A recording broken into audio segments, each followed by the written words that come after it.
Hi friends, welcome to our channel. ఈరోజు ఈ వీడియోలో degree first sem history module 3 అనేది క్లియర్గా చూద్దాము.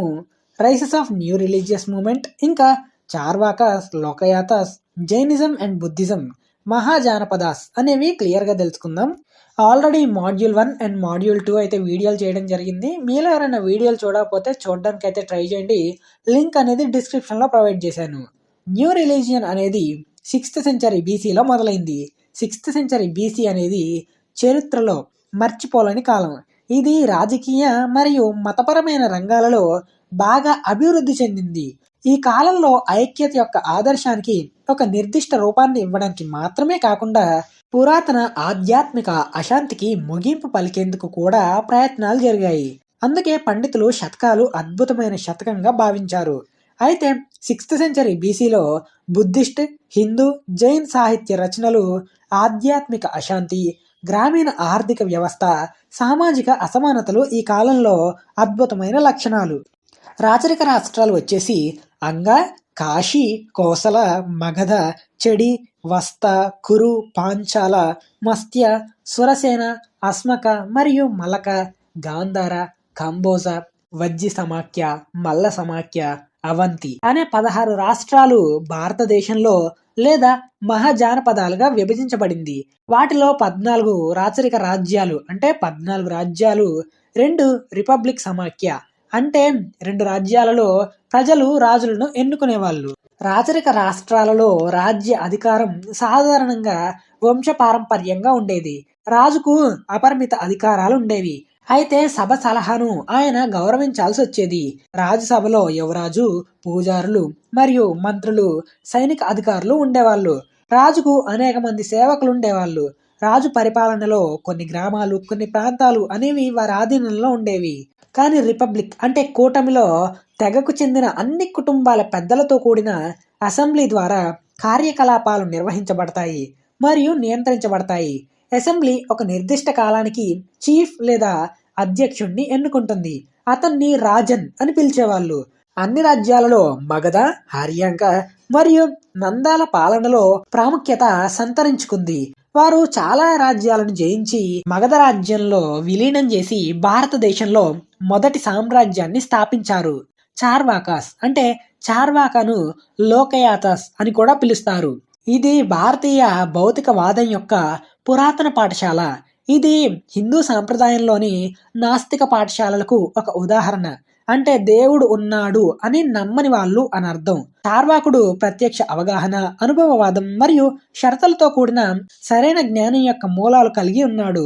బృహస్పతి ఒక తత్వవేత్త. ఈయన చార్వాక లేదా లోకయాత తత్వశాస్త్ర స్థాపకుడిగా సూచిస్తారు. అయితే కొందరు పండితులు దీనిని వివాదం చేస్తారు. చార్వాక భారతీయ తత్వశాస్త్రం యొక్క నాస్తిక లేదా హెటిరోడాక్స్ పాఠశాలలో ఒకటిగా వర్గీకరించబడింది. ఇక జైను మతం గురించి చూస్తే జైను మతం అనేది జైను ధర్మం అని కూడా పిలుస్తారు. రిషబ్ దేవ్ జైను మతాన్ని స్థాపించాడు. జైను మతం యొక్క 3 ప్రధాన స్తంభాలు అహింస, నిరంకుశత్వం, సన్యాసం అనే కాన్సెప్ట్ ను బేస్ చేసుకొని ఉంటుంది. జైను మతం ప్రాచీన భారతదేశంలో స్థాపించబడిన మతం. ఈ 24 తీర్థంకారుల ద్వారా తెలుసుకుంటారు. తీర్థంకరులు అంటే ప్రజలు ముందుకు నడిపించే బోధకులు అని అర్థం. మొత్తం 24 మంది ఉన్నారు. కానీ మనకు తెలిసినంత వరకు 22 మంది గురించి తెలియదు. 23వ తీర్థంకరుడు పార్శ్వంత. ఈయన 8th సెంచరీ లేదా 7th సెంచరీ బీసీఈలో నివసించినట్టు తెలుస్తుంది. ప్రొఫెసర్ జాకోబీ ప్రకారం ఈయన జైను మతాన్ని స్థాపించిన వ్యక్తి. పార్శ్వంత్ క్షత్రియుడు. అలానే బెనారస్ రాజు అశ్వసేనుడి కుమారుడు. అలానే పార్శ్వంత్ ప్రభావతి అనే స్త్రీని వివాహం చేసుకున్నాడు. 30 సంవత్సరాలు రాచరిక జీవితాన్ని గడిపాడు. అంటే రాజుల జీవితాన్ని గడిపాడు. 30 సంవత్సరాల తర్వాత సన్యాసిగా మారాడు. దాదాపు 3 నెలల జ్ఞానం తర్వాత అతడు అత్యున్నత జ్ఞానం పొందాడు. జ్ఞానం పొందిన తర్వాత అతను చనిపోయేంత వరకు మత గురువుగా తన శేష జీవితాన్ని గడిపాడు. ఈయన ధ్యానం చేయడం వల్ల సెల్ఫ్ కంట్రోల్, ఇంకా కాన్సన్ట్రేషన్, పీస్ అంటే ప్రశాంతత పొందాడు. అతడు చెప్పిన అంశాలు ఎవరికి అంటే ఏ ప్రాణికి హాని కలిగించకూడదు, అలానే అబద్ధాలు కూడా చెప్పకూడదు, దొంగతనాలు చేయకూడదని, ఎలాంటి ఆస్తిని కలిగి ఉండకూడదు అని చెప్పాడు. పార్శ్వంతుని తర్వాత చివరి తీర్థంకరుడు మహావీరుడు. జైను మతాన్ని ముందుకు నడిపించిన వాడు. ఒక పునాదిపై ఉంచాడనమాట. మహావీరుడి జీవితం. మహావీరుడిని వర్ధమాన్ అని పిలిచేవాళ్ళు. అతను 540 బీసీలోని అంటే 540 బీసీలోని వైశాలి సమీపంలోని కుంద గ్రామంలో జన్మించాడు. అతని తండ్రి సిద్ధార్థ, తల్లి త్రిశల. ఈయన జ్ఞాత్రిక క్షత్రియ వంశానికి చెందినవాడు. అతని తల్లి చేతక సోదరి. అతను అన్ని విభాగాలలో విద్యను అభ్యసించాడు. యశోద అనే స్త్రీని వివాహం చేసుకున్నాడు. 30 సంవత్సరాల వయసులో సాధారణ జీవితం గడిపాడు. తన తల్లిదండ్రుల మరణంతో సన్యాసిగా మారాడు.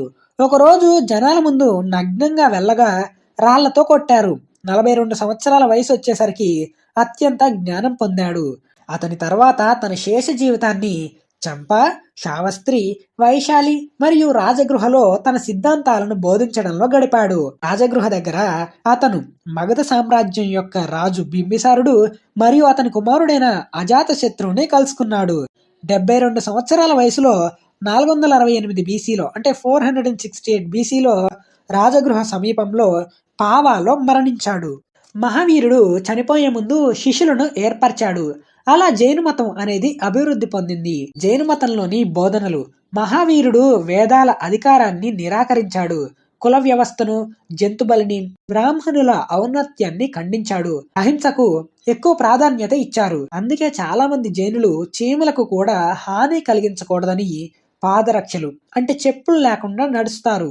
పునర్జన్మ ఉంటుంది అని నమ్మేవారు. మహావీరుడు ఇలా చెప్పాడు: భూ సంబంధం, లోక సంబంధమైన వాటిని విడిచిపెట్టాలంటే విముక్తి పొందడానికి ఆహారం, దుస్తులు విసర్జించాలని కూడా సూచించారు.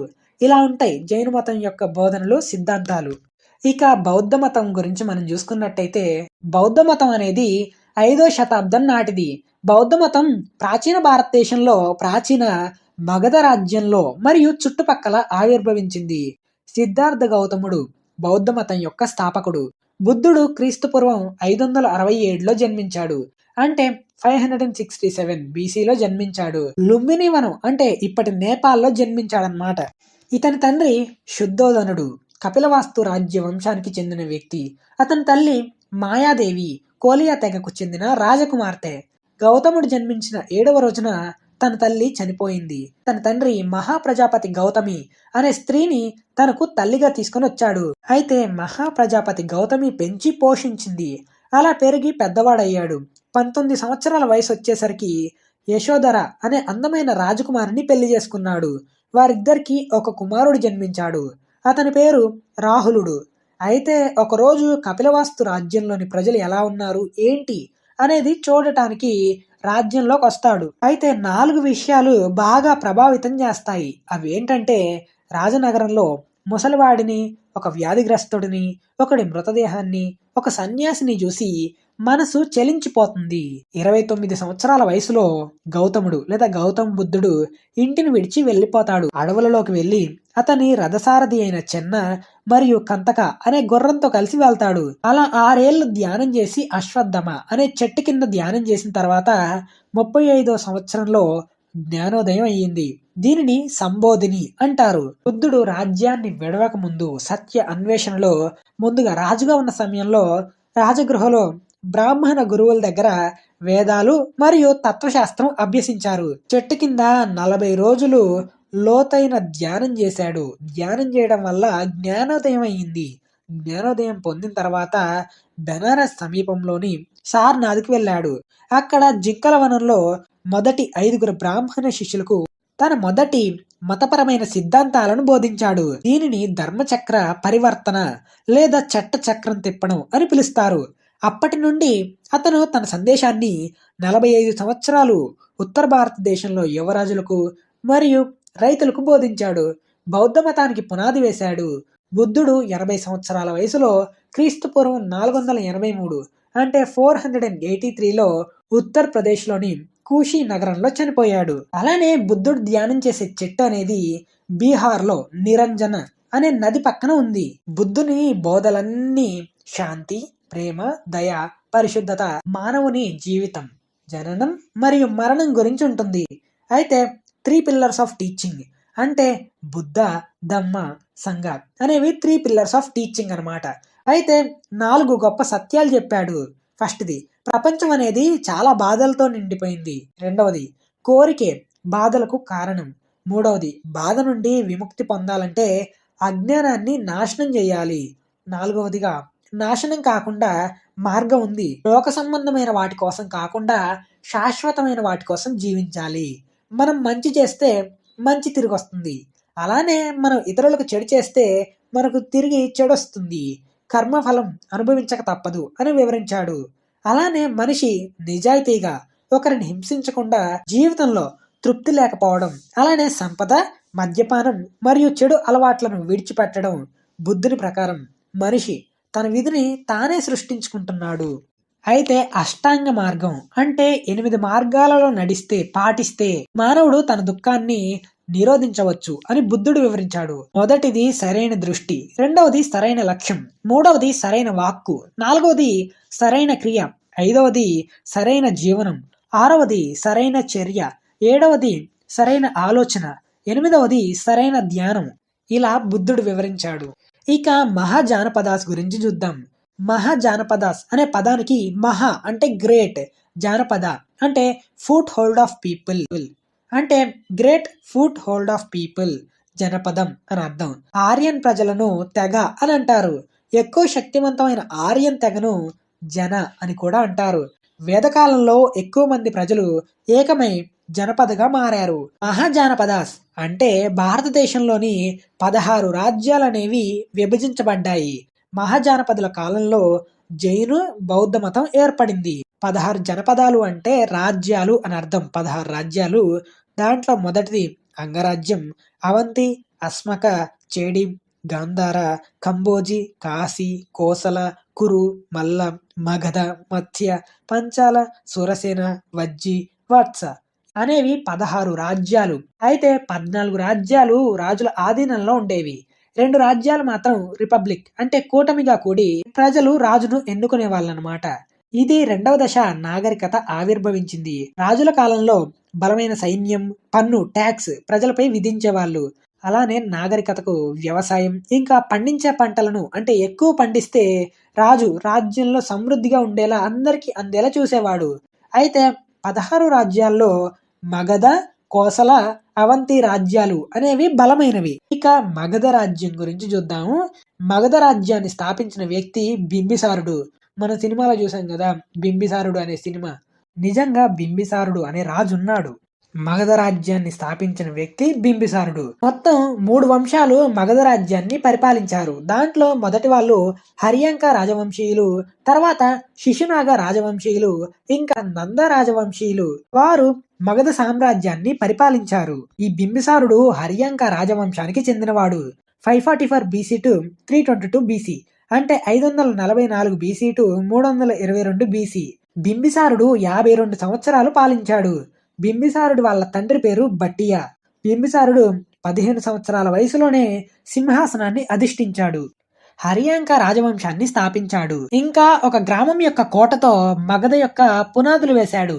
అది తర్వాత పాటలీపుత్రగా మారింది. బింబిసారుని మొదటి రాజధాని గిరివ్ రాజలో రాజగృహతో గుర్తించబడింది. అతను అంగరాజ్యానికి వ్యతిరేకంగా సైనిక ప్రచారానికి నాయకత్వం వహించాడు. బహుశా దాని రాజు బ్రహ్మదత్త చేతిలో తన తండ్రి ఓటమికి ప్రతీకారం తీర్చుకోవడానికి ప్రచారం అనేది విజయవంతమైంది.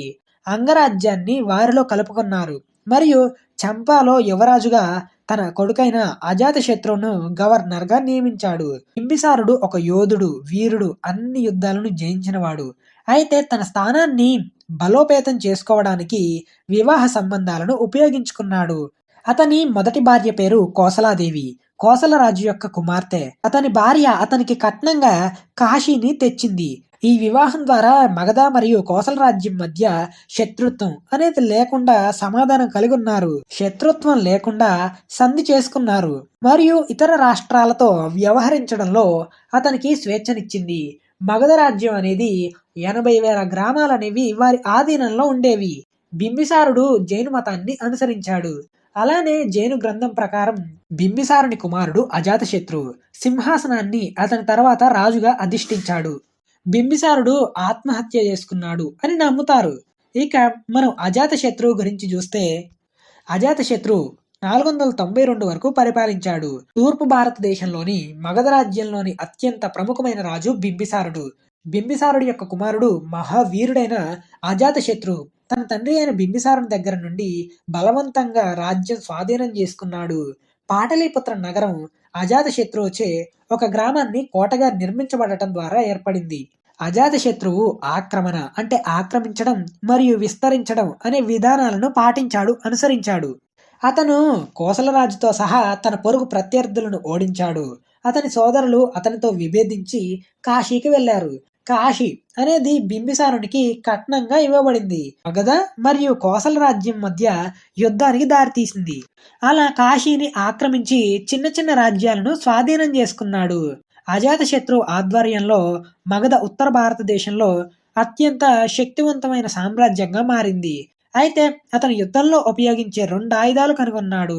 కొడవలతో కూడిన రథం, రెండవది బాహుబలి సినిమాలో చూయించే ఆయుధం అన్నమాట, పెద్ద రాయిని బయటకు వదిలే యంత్రాలు. అయితే అజాతశత్రువును కునిక అని కూడా పిలుస్తారు. మొదటిలో అజాతశత్రువు జైన మతాన్ని అనుసరించి చివరిలో బౌద్ధ మతాన్ని స్వీకరించాడు. అయితే కొన్ని కథనాల ప్రకారం అజాతశత్రువు అనేవాడు బింబిసారునికి కోసలదేవికి పుట్టిన కుమారుడని లేదా బింబిసారునికి చల్లాకు పుట్టిన కుమారుడని చెప్తారు. అయితే అజాతశత్రువు హరియాంక రాజవంశాన్ని మగధ రాజ్యంలో ముందుకు నడిపించాడు. అవంతి రాజ్యం అనేది మగధ సామ్రాజ్యం మీద యుద్ధానికి వెళ్లి విఫలమయ్యింది. అయితే అజాతశత్రువు రాజు కావడానికి తన తండ్రిని చంపాడు. అలానే ఆయుధాలు సరిగ్గా ఉపయోగించి యుద్ధంలో జయించాడు. కాశీని, వైశాలిని జయించాడు. మగధ సామ్రాజ్యం చాలా శక్తివంతమైంది. 116 సంవత్సరాలు పరిపాలించాడు. అంటే 116 ఇయర్స్ అజాతశత్రువు పరిపాలించాడు. వజీరా అనే స్త్రీని పెళ్లి చేసుకున్నాడు. వారిద్దరికి పుట్టిన కుమారుడు ఉదయన్. ఉదయన్ తన తండ్రిని చంపి తన తండ్రి సింహాసనాన్ని అధిష్ఠించాడు. ఉదయన్ తన తండ్రి సింహాసనాన్ని అంటే తన తండ్రి అయిన అజాతశత్రువుని చంపి సింహాసనాన్ని అధిష్ఠించాడు. బింబిసారుణ్ణి తన కొడుకు చంపాడు. అలా అజాతశత్రువు చేసిన పనిని తిరిగి అతని మీదనే పనిచేసిందనమాట. ఉదయన్ రాజుగా పరిపాలించాడు 460 బీసీఈ నుండి 444 బీసీ వరకు. పుత్ర మరియు గంగా అనే 2 నదుల సంగమం వద్ద పాటలీపుత్ర నగరానికి పునాది వేశాడు. సామ్రాజ్యంలో 2వ కేంద్ర స్థానం కారణంగా అతను తన రాజధాని రాజగృహం నుండి పాటలీపుత్రకు మార్చాడు. బౌద్ధ సాంప్రదాయాల ప్రకారం ఉదయన్ అజాతశత్రువుకు ఇష్టమైన కుమారుడు మరియు అతని తాత బింబిసారుని పాలనలో జీవించాడు. ఉదయన్ అవంతి పాలనలో అనేక సార్లు ఓడించాడు. కానీ చివరకు 440 బీసీలో అతనిచే చంపబడ్డాడు. అతని తర్వాత అతని కుమారులు అనిరుద్ధ్, మంద మరియు నాగదాసక అనే 3 రాజులు ఒకళ్ళ తర్వాత ఒకళ్ళు పరిపాలించారు. అయితే నాగదాసక హరియాంక వంశపు చివరి రాజు. దీని తర్వాత శిశునాగ రాజవంశం ప్రారంభమవుతుంది 413 నుండి 342 బీసీ వరకు. నాగదాసక రాజు పరిపాలన అనేది సరిగ్గా ఉండేది కాదు. అయితే ప్రజలు నాగదాసక రాజును తీసేసి మినిస్టర్ అయిన అమత్యను రాజుగా ఎన్నుకున్నారు. శిశునాగాని అమత్య అని పిలిచేవాళ్ళు. అలా శిశునాగా డైనెస్టీ రాజవంశం ప్రారంభమైంది. ఇక మనం అలెగ్జాండర్ ది గ్రేట్ గురించి చూద్దాం. అలెగ్జాండర్ ది గ్రేట్ గొప్ప చక్రవర్తి 327 నుండి 325 బీసీ. అలెగ్జాండర్ చరిత్రలో అందరికీ పరిచయం. అతను 20 సంవత్సరాల వయసులో 336 బీసీలో తన తండ్రి ఫిలిప్ తర్వాత సింహాసనాన్ని అధిష్ఠించాడు. 16 సంవత్సరాల వయసు వరకు అలెగ్జాండర్కు అరిస్టోటల్ చేత బోధించబడ్డాడు, అంటే గురువు. అలెగ్జాండర్ 336 బీసీలో మాసిడోనియా సింహాసనాన్ని అధిష్ఠించాడు మరియు ఆక్రమణ అంటే ఆక్రమించడం వృత్తిని ప్రారంభించాడు. అతను అర్బెల్లా 331 బీసీలో యుద్ధంలో పెరేసియన్ రాజైన డారియస్ స్త్రీని ఓడించాడు. ఇంకా పెరేసియన్ రాజధాని పేసిపోలిస్ ను కాల్చాడు. తర్వాత అతను సియస్తాన్, కాందహార్ మరియు బాక్టీరియాలను జయించాడు మరియు పాలు తేనెలు ప్రవహించే భారతదేశం వైపు తన దృష్టి మార్చాడు. అలెగ్జాండర్ భారతదేశాన్ని ఆక్రమించడానికి, జయించడానికి ప్రధాన కారణాలు వచ్చేసి భారతదేశం యొక్క అద్భుతమైన సంపదను దోచుకోవడం, అలానే గ్రీకు సంస్కృతి ప్రపంచమంతా వ్యాప్తి చెందడం, అలానే ప్రపంచంలో గ్రీకు ఆధిపత్యాన్ని స్థాపించడం. అర్బెల్లా యుద్ధంలో డారిస్ స్త్రీకి మద్దతు ఇచ్చినందుకు భారతీయులను శిక్షించాడు. అలెగ్జాండర్ ఆక్రమణ సందర్భంలో నార్త్ ఇండియా అంటే ఉత్తర భారతదేశంలో రాజరికంతో పాటు ఒలిగార్చీలతో కూడిన అనేక రాష్ట్రాలుగా విభజించబడింది. వాటిలో ఐక్యత లేదు. అంతేకాకుండా అందరూ చిన్న చిన్న అంతర్గత కలహాలు మరియు అసూయలతో నిమగ్నమై ఉన్నారు. అయితే నార్త్ వెస్ట్ పంజాబ్లో దాదాపు 16 రాజ్యాలు కాబుల్ మరియు బియాస్ మధ్య ఉన్నాయి. అయితే వాటిలో 3 రాజ్యాలకు మంచి పేరుంది. సింధు, జీలం మరియు తక్షశిల రాజ్యాలు మంచి పేరు పొందినవి. తక్షశిల రాజ్యం దీనిని అంబి పరిపాలించాడు. తక్షశిల ఎగువ ఉన్న రాజ్యం అనేది అభిసర రాజ్యం. జీలం మరియు చినాబ్ మధ్య ఉన్న రాజ్యం పోరస్ రాజ్యం. అలానే ఎగువ సింధ్ రాజ్యం కూడా అనేకంగా విభజించబడింది. అలెగ్జాండర్ భారతదేశాన్ని జయించి హిందూ కూష పర్వతాలను దాటాడు. అక్కడ అతని సైన్యాన్ని విభజించాడు. అలానే సింధు నదిపై వంతెన బ్రిడ్జ్ను నిర్మించమని ఆజ్ఞాపించాడు. సైన్యాధిపతులు తమ దారిలో పుష్ప కళావతిని బంధించారు. ఇతర విభాగానికి అలెగ్జాండర్ స్వయంగా నాయకత్వం వహించాడు. అతను కున్వర్, పంజ్కార మరియు స్వాత్ నది లోయలను ఆక్రమించాడు. కువార్ అనే ప్రాంతం దగ్గర కొండతెగ అస్పీసియన్ను ఓడించాడు. అయితే తర్వాత న్యాస యొక్క ప్రాంతంపై దాడి చేశారు. అయితే ఈ కొండతెగ వారిలో అస్సాకేనోయిన్ అనే ప్రజలపై ఎంతో యుద్ధం చేసిన ఆ తెగలోని స్త్రీ పురుషులు అందరూ వాళ్ళు చనిపోయే వరకు ధైర్యంగా పోరాడారు. అలెగ్జాండర్ ఇలా ఎన్నో ప్రాంతాల మీద దాడి చేసి యుద్ధానికి వెళ్ళగా అక్కడ కొంత రాజ్యంలోని రాజులు యుద్ధం చేయలేక రాజ్యాలను అప్పగించారు. కొంతమంది రాజులు ధైర్యంగా యుద్ధం చేశారు. అయితే భారతదేశంలోని పోరస్పై అకస్మాత్తుగా దాడి చేశాడు. యుద్ధంలో భారతదేశం ఓడిపోయింది. ఫోరస్ ని బంధించారు, ఖైదీగా తీసుకెళ్తున్నారు. అయితే ఫోరస్ రాజు యొక్క ధైర్యాన్ని అలెగ్జాండర్ గుర్తించి చాలా ముగ్ధుడయ్యాడు. అలెగ్జాండర్ ఫోరస్ తో మంచిగా వ్యవహరించడంతో పాటు తన రాజ్యాన్ని తిరిగి అప్పగించాడు. అతని విజయాన్ని గుర్తు చేసుకుంటూ అలెగ్జాండర్ 2 నగరాలను స్థాపించాడు, బౌకేఫాలా మరియు నికియా. నికియా అనేది జీలం నదికి సమీపంలో నిర్మించాడు. తర్వాత అలెగ్జాండర్ చినాబ్ నదిని దాటి లొంగ తీసుకున్నాడు. చిన్న ఫోరస్ అంటే ఫోరస్ యొక్క మేనల్లుడు తర్వాత రావి నదిని దాటి బియాస్ నది వరకు ముందుకు సాగాడు. బియాస్కు వెళ్లే మార్గంలో ఖదాస్ అనే రాజ్యాన్ని లొంగ తీసుకొని వారి రాజధాని సంగలాను నాశనం చేశారు. బియాస్కు చేరుకున్న వెంటనే గ్రీకు సైన్యం తిరుగుబాటు చేసి మరింత ముందుకు వెళ్ళడానికి నిరాకరించింది.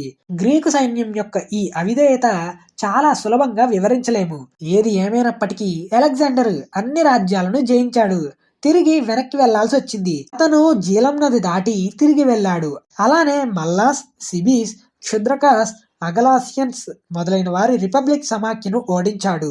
దిగువ సింధు లోయలో మూసికానస్ అండ్ ఆక్సికానస్ అనే వాళ్ళు తమ రాజ్యాలను అలెగ్జాండర్కి అప్పగించారు. అయితే 325 బీసీలో పాతాళానికి చేరుకున్నాడు మరియు తన స్వదేశీ ప్రయాణాన్ని ప్రారంభించాడు. అతని సైన్యాన్ని 2 విభాగాలుగా విభజించాడు. ఒక విభాగాన్ని నియార్కస్ కింద సముద్రం ద్వారా పంపబడింది, మరొకటి భూమి ద్వారా స్వయంగా నడిపించబడింది. 324లో సంసా చేరుకున్నాడు. 323 బీసీలో బబులోనులో చిన్న వయసులో మరణించాడు. అలెగ్జాండర్ 16 ఏళ్ల వయసులోనే సింహాసనాన్ని అధిష్ఠించాడు. గ్రీకు ఆధిపత్యాన్ని భారతదేశంలో స్థాపించాలి అని అనుకున్నాడు, కానీ తన కల నెరవేరలేదు.